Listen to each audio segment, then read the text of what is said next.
Hello, and welcome to the South Coast Artists Index, where artists, performers, and writers, as well as curators, directors, and supporters, anyone with ties to the creative community, drops by to introduce themselves to you.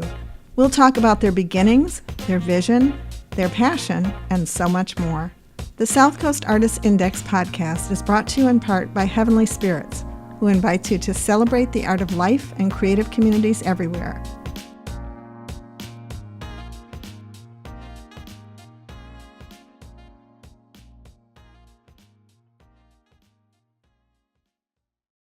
Well, folks, welcome to another episode of the South Coast Artists Index podcasts.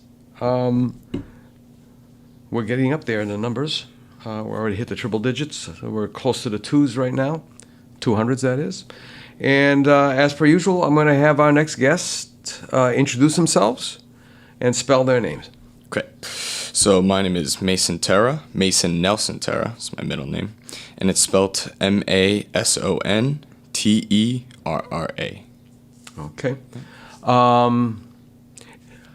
It's one of those, I don't want to say weird names because, my name is Ronald Roland 40, right? But it almost, people are like, so what's your first name? Mason. No, your last name's Mason Terra, right? Do you get those kind of weirdo things like that? Sometimes, yeah. But, yeah, mostly they're just like, oh, Terra, what's that? What's Terra? That's all I get. Or they try to write it Terror. Yeah, they do Terror or something. I got called Terra the Terror when I was in school. Yeah. Just as a joke, I was. Terro. Yeah, right. Yeah. Right. It's and that's why I ask people to spell their names. Yeah. It's just, I understand. That makes sense. And some of the simplest names you think were simple. Really great stories. Right. Really great stories. Right. So I had first heard of you at Victor, and I'm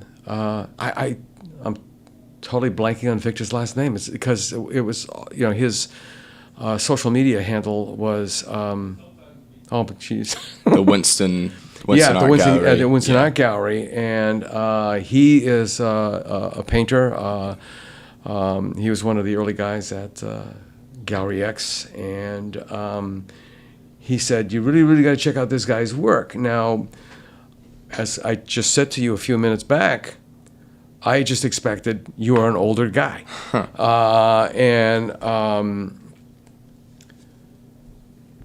Then I see photographs, and I've seen your work, and then I see you graduated from Bridgewater State. State. A bachelor's degree. How's the program there? Bridgewater has a nice art program. I really like it. And the professors that teach painting and drawing and all that, they're well knowledgeable. They know the mediums, and they have such a way of letting the students work, make some experimental bounds, but also keeping in the core of, anatomy, perspective, color, these kind of things. Mm-hmm. But also they let you kind of go a bit crazy if you'd like and try something new and get out the box a little bit.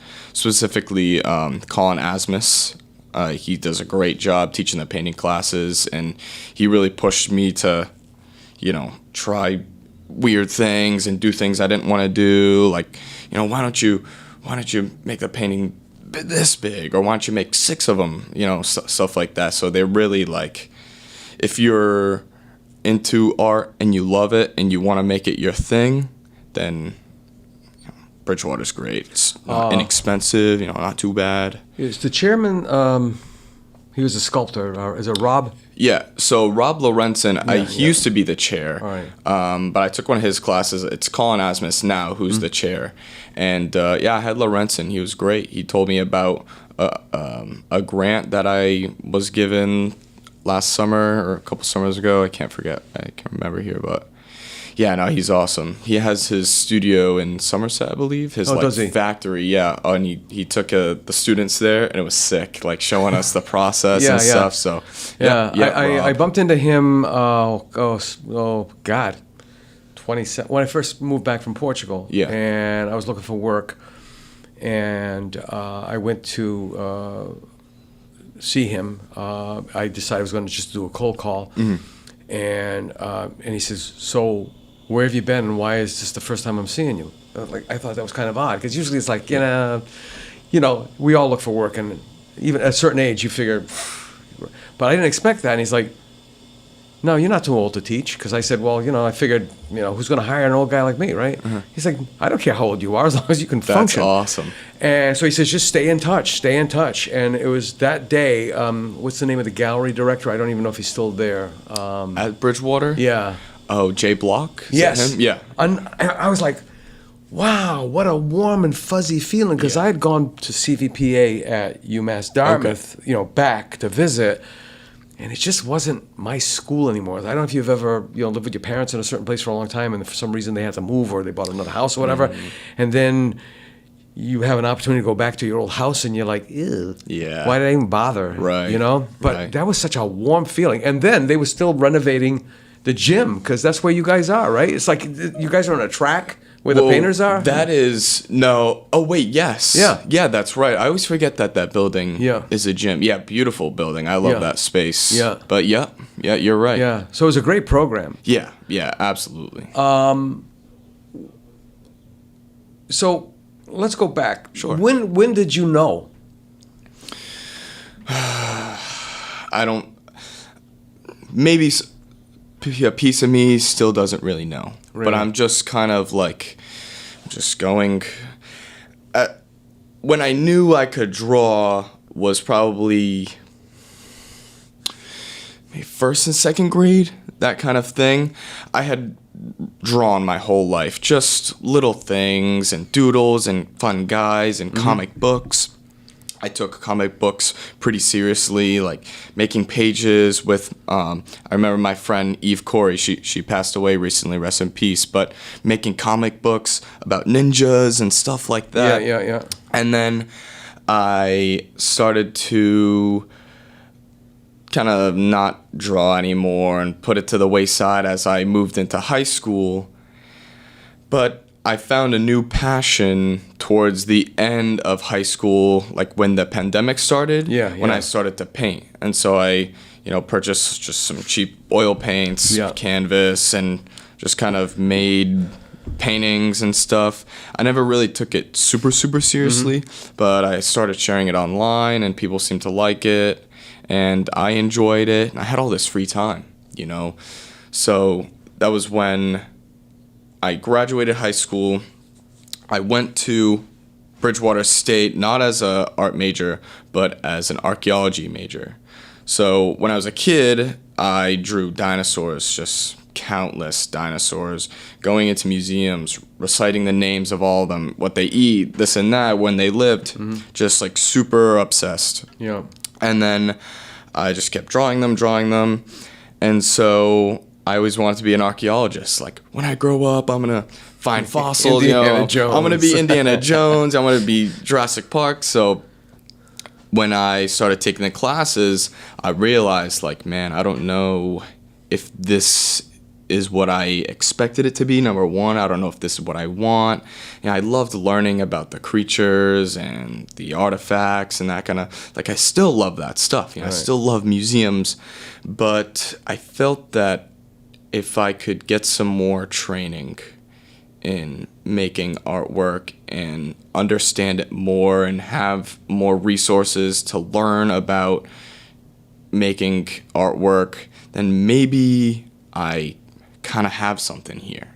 And it took some convincing of my parents to be like, hey, listen, like, I think he went from one dumb subject to another one.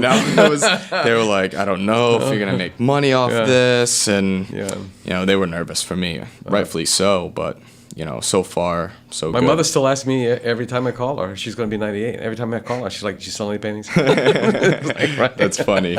Because from the first, Yeah. But so where'd you go to high school? I went to Westport High School. Okay. Yep. So you were in an I don't know if they depending on the curricula of the high school, some of them have. You can major in certain things, like business or art or whatever. Yeah. There was nothing like that at Westport, right? No, I didn't even take any art So classes. you didn't even have a portfolio. Yeah, no. The portfolio was just everything I had made personally myself. Right. All the paintings I had made myself and drawings. Now your illustrations, because basically, I guess my assumption is that you're doing dinosaurs. They're illustrations, Right. Were they like almost like the medical type? Very detailed. You can see all the scales of the pores. Kinda. Yeah. They were semi-detailed. I also like to cartoonify things. I always loved cartoons, and so the dinosaurs were like a second grade, third grade kind of thing. When I started getting older, I got a DS or a Game Boy, and I started to play these games, and my cousins got them, so we're all playing games, trading Pokemon with each other. And so then I started to get into that, and I started to draw all these Pokemon and all these characters from video games, Mario, Zelda, all these guys. And so, I really liked the cartoony, fun, I would draw them, cut them out, and just keep them in a plastic bag of all these little cutouts and stuff. So my portfolio, I guess the beginning of my art career, I say, is definitely 2020 when I started making the paintings during the pandemic, and all the stuff before, unfortunately, is just scattered. So you actually have the show at Victor Silva's Winston Gallery in Kilburn Mills. Right. Sounds like a commercial, but you got to get it all in there. Before you even started art school. Yeah. So and Vic has this knack. Yeah. And once he latches onto somebody, it's absolutely amazing. Yeah. So was he an inspiration for you at all? Or? Absolutely. Well, I don't know if you know, but Vic's my cousin. No.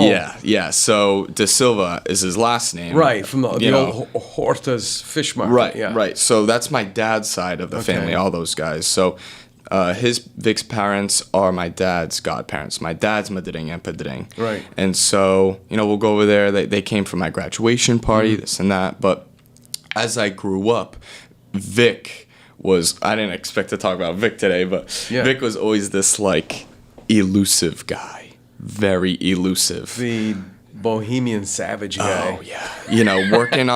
working on motorcycles, making abstract painting. I had never seen any painting like that before. I'm probably 12 years old. I'm like, what is this guy doing? Did something happen to him? Is he crazy? This and that. But that's just him. I remember I was like, where'd you get all your tattoos? Because he has all these tattoos. Right. And he's like, I just woke up one day and they were all, I'm like, Jesus Christ. And he's a ceramicist, right? That's his, he's the tile guy. Oh. Is that his main job? I'm not sure. I know he's in construction of some sort. I thought it was tile. I think so, construction. Yeah. But yeah, he, I saw his paintings as a kid, and it never really hit me just because I wasn't into the kind of abstract art and non-figurative kind of stuff. So it was very weird to me. He always, I remember drawing with him, drawing these characters, and he would kind of do his thing off to the side, and I'd do my thing. He'd kind of teach me and stuff. So yeah, definitely played a role in developing my skills and my view on art. It's kind of odd because he and his brother started drawing on the back of placemats or paper, from the restaurant. Yeah. Just to keep them quiet. Yeah. And that's how it began for him. And then That's funny. Look at how it transcends now to you. Yeah. So when I'm really curious. What did you do? Just go knock on a chairman's door at Fine Arts and say, "I'd like to apply for to change my major." Or? Yeah. I was basically because theoretically you were a student there, so it's what are we gonna do, right? Yeah. You're talking about at Bridgewater? Yeah, Bridgewater. Yeah. I basically was I think I'm gonna switch my, talk to your advisor, right? I joined a Zoom with my advisor, and I'm like, I think I'm gonna switch to a fine arts painting, a fine arts major with a focus in painting. She's like, oh, okay.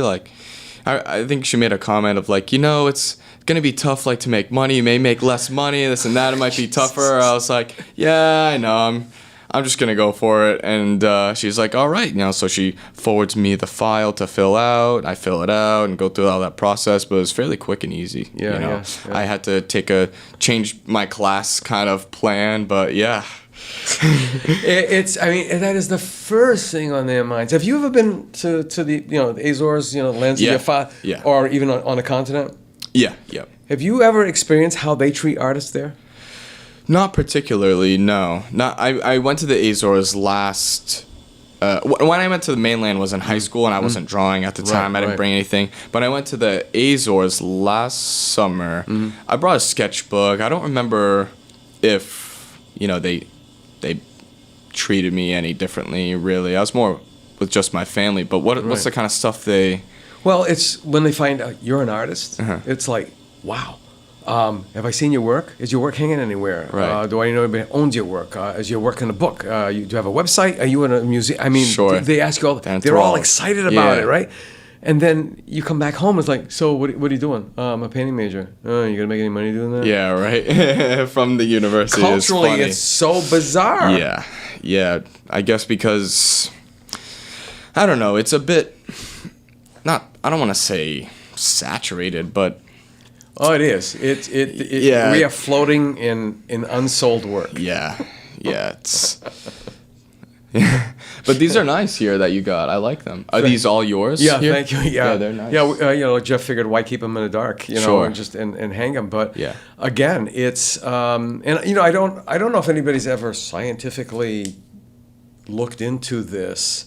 I'm curious about it, but if they've ever done every time an artist dies and they go to their estate to see what's the amount of unsold work versus the total amount that they've sold, which, so if you add up the numbers and it's like, well, does 60% of, on average, of every artist's work never is sold.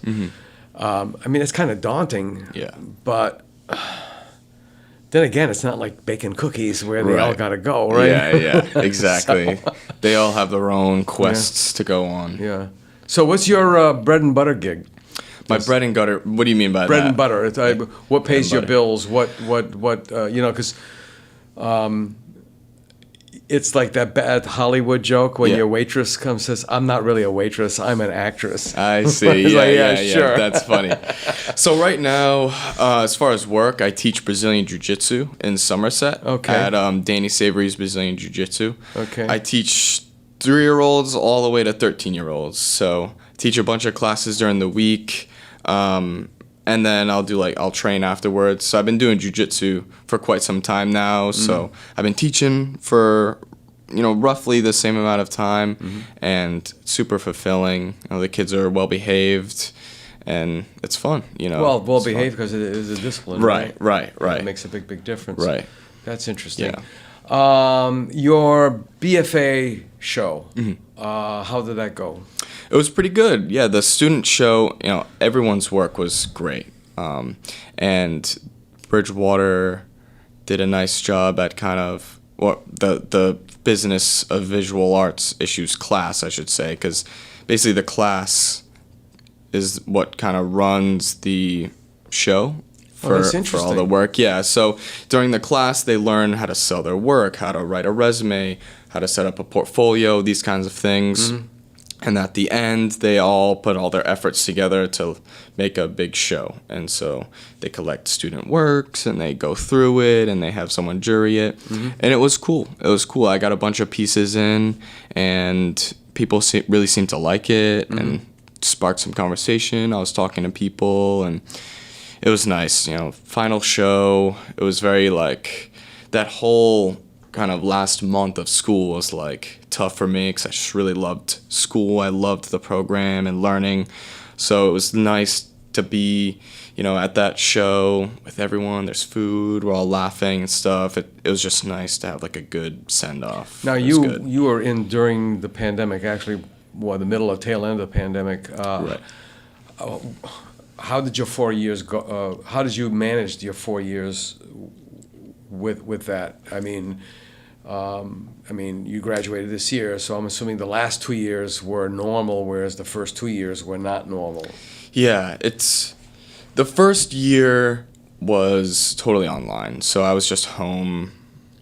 Figure drawing. Online. Well, you had to think. My first year was archaeology, so I'm doing archaeology stuff. I'm watching lectures, joining Zooms, anthropology stuff as well. Right. And it was when So it was the semester right before we went back is when I changed, and I had just done, luckily, some of the easier, kind of more accessible classes. I think it was like 4D design, stuff I can do on Photoshop on my laptop. Right. I don't have to art worry. histories, you can get all of that way. Exactly. So getting those out the way. So no foundation though, basically, right? As far as what? Well, foundation for us was figure drawing, 2D design, color theory. It was like all these things like all jammed into that first year. Right. Yeah. None of that yet. I don't remember. It was mostly art history and the 4D design. I think I did another one, but I can't quite remember. But it was cool. It was fun starting to learn. I had been studying art on my own. Studying these paintings, okay, they're using the composition this way, they're placing things here. So I was already starting to get that kind of So you were analytical. mind. Yeah, very, very. So when you look at a piece of artwork, Yeah. you go under the surface, so to speak, or you break it down in your head versus, it's not just guttural, it's analytical. Yeah, and I try and make it guttural. I try and get some of that from it. But I'm basically at the point where like I appreciate it at first, and I look at it and I enjoy it, and then usually the things that I appreciate about it are stuff that I would want to take and I would want to do and I would do and change. Like I really like, how you have a limited color palette on this one. It's the blue and green, and they're kind of like this like orbit kind of composition where things are kind of on like islands. And I like that part of it. I like the horizontal lines, kind of emulates like a paper or a notebook feel, so that's kind of how my brain is going when I'm looking through pieces. What can I take? What do I like? Why do I like it? What do I don't like? Why do I don't like it? Those kinds of things. And so I saw these paintings and I'm like, why do I like this? Why do I like a Francis Bacon? Why do I like Mark Rothko, his stuff? Oh, yeah. Is it the size? Is it the color? Is it the, the tint? Whatever it may be. I was already starting, and plus just being home, it's just, everything is there in front of me. And I was just home all day on my computer, on my laptop, going up and down the stairs, changing rooms, changing scenery. So the time, people say, the pandemic and how bad it was. It was pretty bad, but I don't think I would be here, how I am, what I know, if that didn't happen, if I didn't have that big chunk of time. It's going to be interesting in 20, 25 years when somebody does a pandemic retrospective. Yeah. Especially in art. Yeah. And it's funny, you noticed the little smirk on my face when you were talking, and it's like, oh my God, you're approaching painting as an archaeologist. Because you're looking at the layers, the strata, the whole, you're these unknowns, and you're trying to place them in a setting of some sort and trying to figure it out. Because you just said something about this particular piece of work, which is, now I'm looking at it, it's like I never realized it looks like a piece of ledger paper, legal paper, with these other markings on it, the calligraphic markings. Yeah. So that's really, really, really interesting. One of the biggest pressures that we had, I think, if I'm remembering correctly, was I don't think anybody put the pressure on us. We put the pressure on ourselves because you're learning all this art history and you want to get your style. Yeah. Do you have a style? Have you developed one yet, or you're still waiting for it to like knock on the door and say, "Hey, I'm here"? Yeah, right. I think style, quote unquote style, is just the mark your specific bones in your hand make. The specific one that your deep brain makes. I think people that say they have an original style are liars, and they just copied and stole it and are clever enough to hide it so that no one recognizes who the person they stole from. Like I definitely have inspirations and I emulate the aspects I like about their work. But as far as a style, I think if I just trust my taste, because I believe I have good taste, if I trust my taste and I trust my ability to accomplish it, then I think I will make something from me. If I take what I like and make an amalgamation, then that will be my style. You know, the subjects of my work vary so often. You know, the stuff I did for my senior thesis was all cartoon characters, but you know, I did portraits on the side. I'm taking portraiture and altering their faces and changing them, but the only thing that stays consistent between those, my portraiture, my whatever it may be, is the line that my hand makes. You know, people always say, "Oh, I could tell that was yours. I don't know what it was," but it's there. You know, the mojo's there. Do you ever find your hand detached from your brain? Meaning, it's a weird thing. If you could take a photograph of that feeling at that exact same moment, it's like something like out of a movie where you've come out of your body and you're standing there with your arms crossed watching you as you draw. For sure. Or paint. And it's like, whoa, that's a weird feeling. Yeah, I call that the flow state. Basically, the flow state. When time ceases to exist, when no other forces matter, you're just you're not even thinking. You know, that's the thing. People, I think too much when they paint. My goal is to not think at all and just kind of go and trust where my intuition, my hand wants to go. You know, and so if it's just going away, whatever I feel right, it will do. Mm-hmm. You know, and I don't want to second guess it, because that's when you start to second guess everything. You know, oh, I don't like this color. I wish let me restart. You know, let me paint over here. You know, that kind of thing. The second guessing is just, it's I've got not a friend good. He's probably going to hear, it's you. He will, there's like probably, I don't know, 15 paintings underneath the final one, and even the final one he's not happy with. But that's his process. That's his whole thing. You know, there's, and I've brought this up before in Spanish. It's especially for the flamenco dancers. It's called duene, and duene is from duono, dono, or don, which is very similar to Portuguese dono. You know, the owner, the signori, or the landlord. Sure. So it's like this owning of things where they get into this zone where they lose consciousness, so to speak, and they're running on this other plane. It's like Jet Li between intuition and control. You know, be like water. Right. And that is an amazing analogy. Yeah. If you think too much, you become too mechanical. Yeah. And if you go on intuition too much, you have no control. Right. There's not enough structure. This wacko balance, and that it really is. I've equated it at one point like to when I was a kid. It was like the Ed Sullivan Show, and they would have all these variety acts, and you see these guys, mostly a lot of them were from like Italy or something or China, and spinning plates on those sticks. And so you're keeping all these plates spinning, and sometimes that's what you feel like when you're in a studio. It's like, hey. Yeah. And then there's other times where, the one moment that's still from undergraduate school, I had a sandwich, I had a cup of coffee. I remember taking a bite of the sandwich, and then I'm painting, and I went to go grab the sandwich is cut in half, and I felt the bread was dry. I was like, what? It felt dry and stale. Like, what the heck? It's like, oh, maybe I didn't notice it before. And I went to go get the coffee, and it was stone cold. It's like, I just poured it from the pot. I don't know how many hours had elapsed. Oh, I had no idea the time had gone by. It was the most, I don't know, wonderful, wacko. It was just, whoa. Yeah. Could you imagine that? Yeah, that's crazy.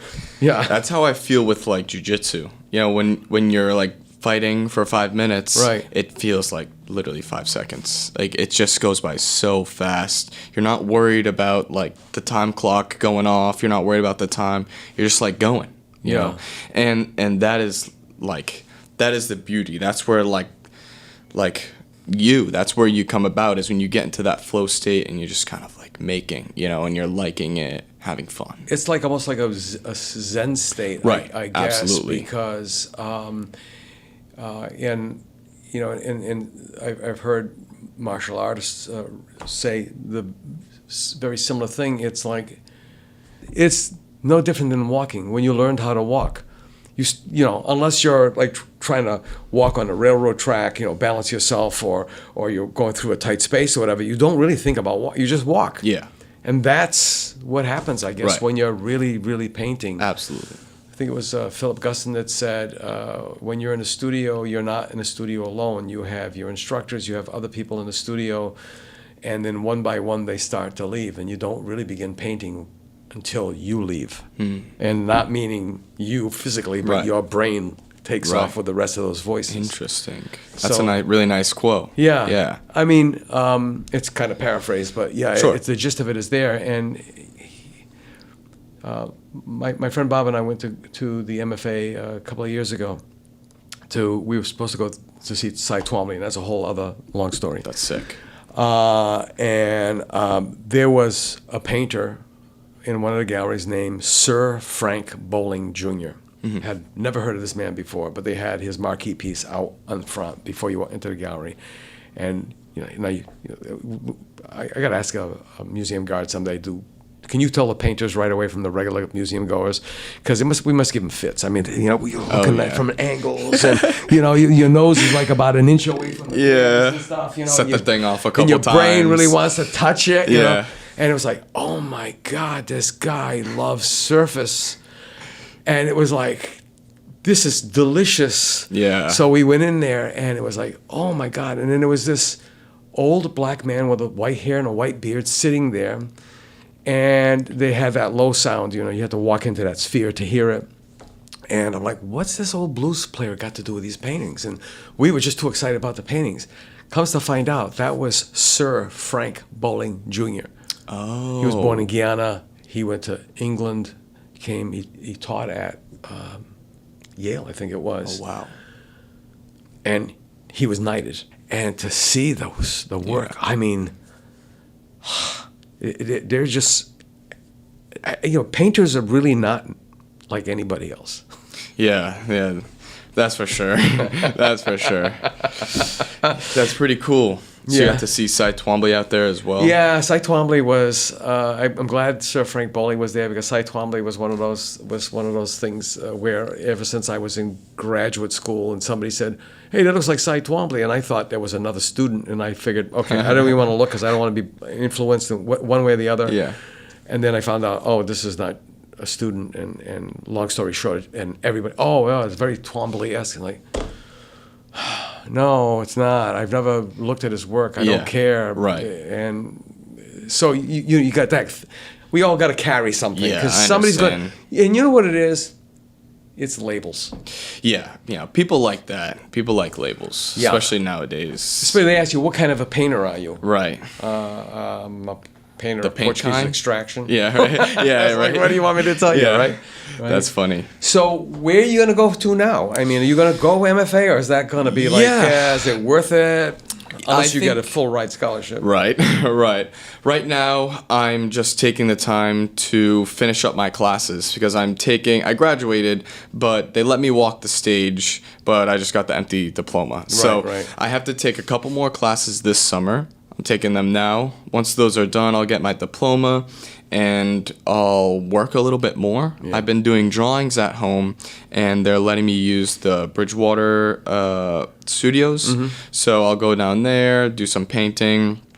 But when I can't go there anymore, I'm going to try and find a space where I can just continue to work on my paintings and build up a big enough body of work so that I can start applying for my master's degree at certain colleges. I'm going to apply to a bunch, but I'm thinking like UMass Dartmouth, those kind of things. I'll probably apply to like the RISDs and stuff like that. Will I go? I'm not sure. It all depends. But Yeah, it's affordability and Yeah. can you get in? 'Cause, Right. Going to RISD is like, it's the Harvard of art school. Sure. Or it was anyway at one point in Yeah. time. And then the other thing too is the question these days, is it really worth it? I mean, really financially, to be strapped with that kind of debt for so long. And of course, since everybody thinks, well, you're going to starve as a painter anyway, how the hell are you going to pay off those student loans? Right. There's, and I'll tell you after we're done, Sure. there is Titus Kafar. who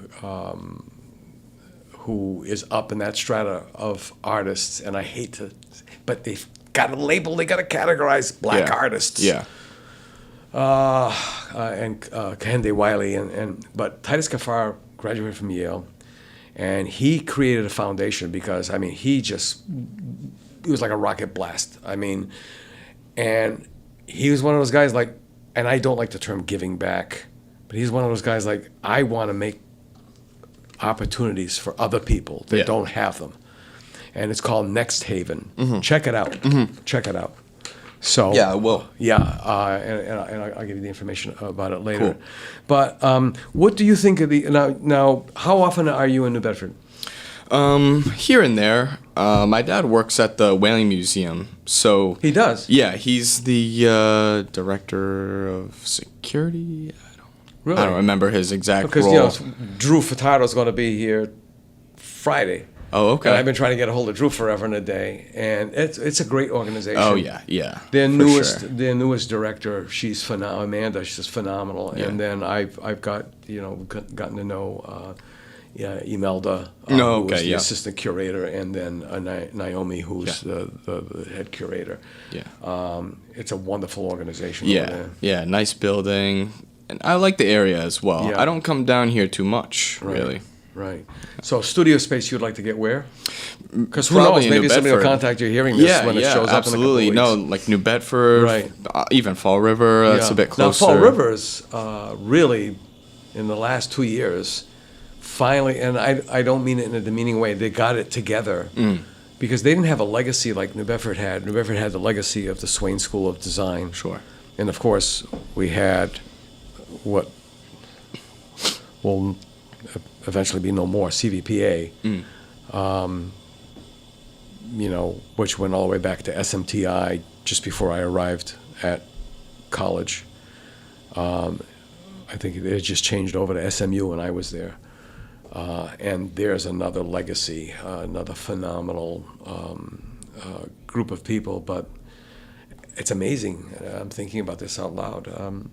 It's amazing that Bridgewater has been able, because I felt the vibe the moment I walked in the building. Yeah. There was something traditional about it. It was something, it wasn't schlocky, to use that word. I've been in art programs where you walk in and go, oh yeah, it's all fun and games, and express yourself. Yeah. And it's like, no, and art is serious stuff. Yeah.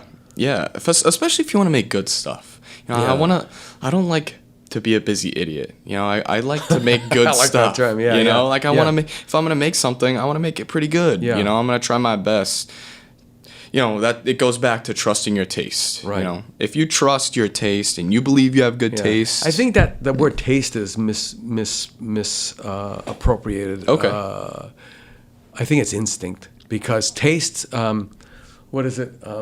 Some people say, well, yeah, that person has all their taste is in their mouth. And that's even like an offhanded compliment, because some of the people couldn't tell one beer from another if they were holding one of the beers in their hand, in the double-blind test. But there is this, to use the French term, the je ne sais quoi pas. I don't know. Yeah. But, and that's why, and again, you can tell the painters in museums, because they'll walk into a gallery and all of a sudden they'll spot something and they're like a fly going to a whatever, something down there, straight across the gallery and like right up to the piece and like, checking it out. There's just something that just, No, let me ask you this question. Sure. Have you had reactions to your work that were like totally unexpected? It's like, wow, that is in a way wonderful and creepy that this lady just is totally in my head and I don't know how she got in there, or this guy or whatever. Yeah. I don't know yet. I don't think I've shown my work enough and been next to it to hear what people have to say. Yeah. But oftentimes the people will and the viewers will interpret the painting and it'll be just like completely different, from what I expected. And I go, oh wow, that's not really what I am getting from it, but I see it. I see kind of where you're coming from. Right. And those are most of the interactions. Right. You know, some people will interpret it and be like super personal with it. Yeah. And they'll get like a liking to it. Yeah. And that is, it's nice, you know, when they kind of can feel my intentions, my emotions inside of it. I don't really paint with my emotions as the driving force anymore, but when I used to, that was definitely the case. You know, for sure. I laugh because for the longest time I convinced myself I was painting sang-froid, cold-bloodedly. No emotions whatsoever. It's composition. That's all it's ever been for me, is composition. There's this thing about composition that I don't know if it's a natural trait or whatever, but I was always complimented on it in undergraduate school, and it was just about this thing. And oddly enough, women would be the greatest pushback. They'd be like, "No, there's so much emotion." I'm like, "Eh?" Yeah. It's like splotches and lines. Right. And I'm not trying to disparage my own work, but I had an instructor, you know, Herb Cummings, who used to say it's all perspiration. That's all it is. Yeah. And then I had like this cathartic moment doing this other painting where I realized, oh my God, my work was trying to talk to me. It was almost like my painting was my therapist or my analyst, and it was trying to tell me, hey, stupid. You know what I mean? Yeah. These marks mean this. Right. These marks mean that. You know, it's not just, you know. Yeah. And that's kind of a weird thing. It is. It's like a weird, like, reflection, like a mirror almost, of like reflecting not your looks, but something. Something that's so deep, something. almost like at the DNA level. Yeah. You know, and I got to tell you, I got to compliment you because, I mean, you know, you're younger than my daughter, way younger, like twice as, you know, half her age. And yet, and as a young painter, I really got to say, you got it together. You got you've got an old soul. Oh, thank you, sir. You really got a handle on this thing, and there is this society of painters, this culture of painters that I don't think has been explored enough. And just I'm so grateful for this conversation. Yeah, me too. Because now I'm like, that's kind of interesting. I'd like to push this a little bit more. Yeah. Because, you know, even like when we're painting, it's like, you know, you see, you know, like you go into a hotel room, you know, a massive hotel, and you go to one of the floors, and you've got all these doors, and like, shit, which one is, you know, which direction do I go? And that's what like painting is almost like. Every painting that you do is like you open the door, oh, okay, you close it. Yeah. Then you go to open, close it. Yep. And then you find that one and you're like, oh my God, it was like right here all the time, but I had to go all the way down this hallway and all the way up this hallway when all I had to do was reach out to my left, for example, and open that door, and that's where the answer was. Yeah. So it's a really, there's so much more to this than push and paint. Absolutely. I like that door analogy because you just gotta, like, I remember this quote. I don't know who said it or the exact quote, but he's like, every time I get in front of a blank canvas, I forget everything I learned about painting or everything. It's like you. Oh, it was one of the Impressionists, I think. I believe so. Yeah. Yeah. And I feel that, you know, I'm like, you know, of course, I get anxiety every time I'm in front of a white canvas. But once you get your hand on the knob and turn a little bit, you get the key in, it just doesn't stop. You know, you start and you keep going. And, you know, if you don't like it, you don't got to paint over. I mean, you can paint more over it if you'd like, but you put it to the side, you know, maybe for another time. Then you open another door, try that out, try an idea. It's almost like cooking. A little of this, a little of that. Yeah. A pinch here, a pinch You'll there. get the recipe right. Stir it. Yeah, it'll come. I mean, and I always said this. The three most crucial marks in painting are the first one.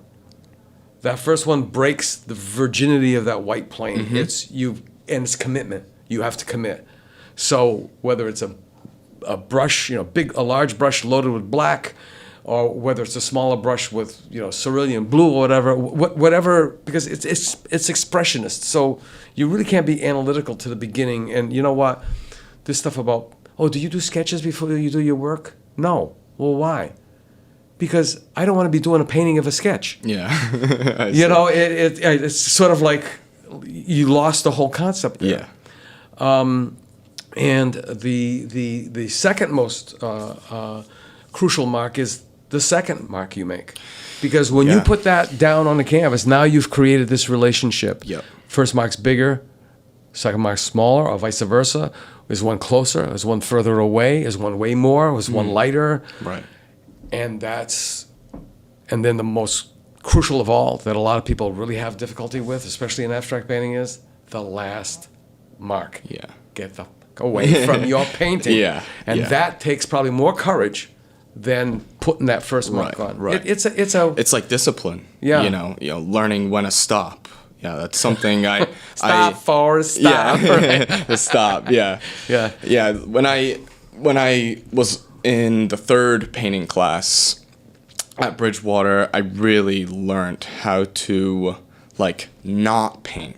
So I learned how to paint in painting 1 and painting 2, and then I learned how to not paint and how to be subtractive and take things out, take enough things out so you still have your idea, but it's just enough. Your work here is a good example, especially the one behind you. You have, I can see the canvas white behind it and those sort of things. It's nice. Thank you. It's very nice. Thank you. Yeah. Again, it's and it's a lonely business. It's really a lonely business. Yeah. There's no way around it, and I think there's been so much with social media, and because now it's easier to have access to other people's work. There's nothing more disheartening, I guess, than going on Instagram and seeing somebody who looks like they were looking over your shoulder and are doing the exact same thing. It's like, how the hell? Yeah. Yeah, the way I what think degrees of separation exist in painting? What degrees of separation? Yeah, like Kevin Bacon is like the 6 degrees of separation, but in painting, does it get to a point where, okay, you've only got so many elements, applied so many different ways? It's like what the old theory of the 100 monkeys on typewriters. Yeah, Nobody's going to write Shakespeare. Yeah, right. Yeah, I'm not sure. I think when I go to paint, I just worry about that painting, and I try and do that. Like in my life, I just worry about the next day, worry about what I'm going to eat tomorrow, what I'm going to do tomorrow. I have things I'm going to do throughout the week and plans and stuff, but you just worry about the next mark, okay? You got the brush in your hand. You want to change the color, go clean it up, change your color. Worry about the next mark and the next mark. And finding when to stop is it's like a skill in and of its own. Or wanting to stop. Right. And say, okay, it's done, because my wife will ask me. Yeah. Because this is the second one that I did when I came back from Portugal. The first one, she texted me. I was down in the studio, and she had seen it, and she said to me, "Is it done?" Done, yeah. Because I would always get to the done stage, Yeah. and then I go about to do something, and I go do laundry or whatever, and I walk by the studio, and I could see the paintings Yeah, right. And that's really crucial, because you could. I've actually done it. Totally screwed it up. It was like, oh crap, what did I do? Yep. It's like too much salt in the soup. Yeah. You can't get it out. Absolutely. We got to wrap it up, Mason. But Alrighty. this has been. I am so pumped right now. Me too. It's really good. It's Yeah. really, really good.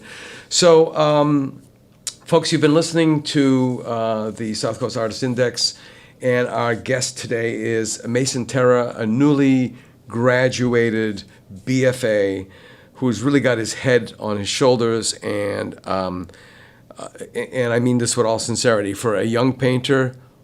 Whoa! I hope you keep this focus, because Thank you, sir. I don't know if my prediction's worth anything, but I think we're going to be hearing a lot from you. Thank you. All right. And with that, folks, we'll see you next time. Yes. Bye-bye.